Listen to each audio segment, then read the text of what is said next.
आप सभी लोगों को मेरा नमस्कार। आप लोगों ने एक सवाल किया था कि बैंक जब आपको डिमांड नोटिस जारी करता है सरफेसी एक्ट 13(2) के अंतर्गत, तो आप जो ऑब्जेक्शन रेज करते हैं उसके जवाब में बैंक क्या कर सकता है और बैंक से आप क्या उम्मीद कर सकते हैं, और अगर बैंक किस प्रकार से कंप्लायंस नहीं करता है तो उसको आप चैलेंज कर सकते हैं डीआरटी में, जिसका फायदा आपको मिल सकता है। तो साथियों, आपको मैं स्पष्ट करना चाहूँगा कि देखिए, आपको इस बात की जानकारी है कि आपके पास जब डिमांड नोटिस आएगा 13(2) के अंतर्गत सरफेसी एक्ट के, तो आपको 13(3)(a) के अंतर्गत आपको उसका ऑब्जेक्शन फाइल करना है।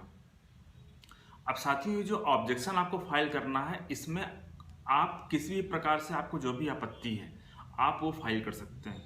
एग्जाम्पल के जरिए मैं आपसे कहता हूँ कि आप ये कह सकते हैं कि भाई आप मेरे को जो मेरा बैंक स्टेटमेंट है वो प्रोवाइड करिए, साथ में ही जो लोन अमाउंट है उसको रीशेड्यूल करने का भी आप प्रपोजल भेज सकते हैं बैंक के पास कि आप उसका ऐसा करिए।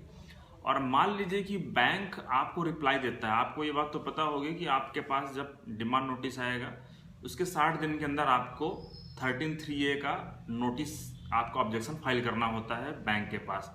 अब जब बैंक के पास आपने फाइल किया तो बैंक उसको 15 दिन के अंदर रिप्लाई करेगा, और जो बैंक रिप्लाई करेगा तो वो स्पेसिफिक रीजन के साथ रिप्लाई करेगा। एग्जाम्पल के जरिए समझाते हैं आपको। मान लीजिए कि आपने आपने जो ऑब्जेक्शन रेज किया उसमें दो मुद्दे रेज किए। पहला कि मुझे अकाउंट स्टेटमेंट प्रोवाइड कराइए कि मेरा लोन कैसे कैसे एनपीए हुआ है, और आपका जो अकाउंट स्टेटमेंट है वो किस प्रकार से ये अगेंस्ट द जो प्रोविजन ऑफ आरबीआई है वो चाहिए आपको। दूसरा, आपने कहा कि आप मेरा जो लोन अमाउंट है उसको रीशेड्यूल कर दीजिए।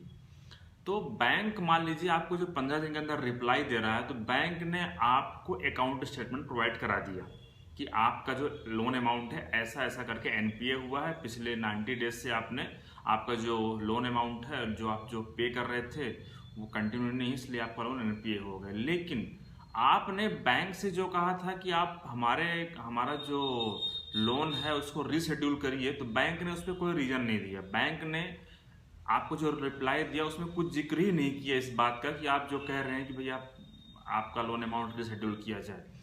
तो आपके पास फिर ऑप्शन है कि आप उसको भी चैलेंज कर सकते हैं डीआरटी में। उसकी वजह क्या है? सुप्रीम कोर्ट का एक लैंडमार्क जजमेंट है Mardia chemicals limited versus union of India करके। इस जजमेंट में बताया गया है कि आप जो भी बारोवर जो भी रीजन स्पेसिफाई करता है अपने ऑब्जेक्शन में कि ये ऑब्जेक्शन है मुझे और मेरी ये आपत्ति है, इसे माना जाना चाहिए, तो बैंक की रिस्पॉन्सिबिलिटी है कि बैंक स्पेसिफिक रीजन के साथ 13(4) का जो प्रोसेस है वो इनिशिएट करेगा। अगर मान लीजिए कि आपने कोई 4-5 इशू रेज किया है और बैंक उस पर रिप्लाई नहीं दिया, बैंक ने सिंपल उसको एक इग्नोर टाइप से रिप्लाई कर दिया आपको, तो आप उसको भी चैलेंज कर सकते हैं। और वो भी एक ग्राउंड होता है सरफेसी एक्ट की प्रोसीडिंग को सेट असाइड करने का, वो सारी जो प्रोसीडिंग है उसको जीरो करने का। तो अगर आपको ऐसा लग रहा है कि बैंक ने आपका जो ऑब्जेक्शन था उसको प्रॉपरली एड्रेस नहीं किया है, तो आप उसको भी आधार जरूर बनाइए जब आप डीआरटी में केस फाइल कर रहे हैं। तो धन्यवाद साथियों।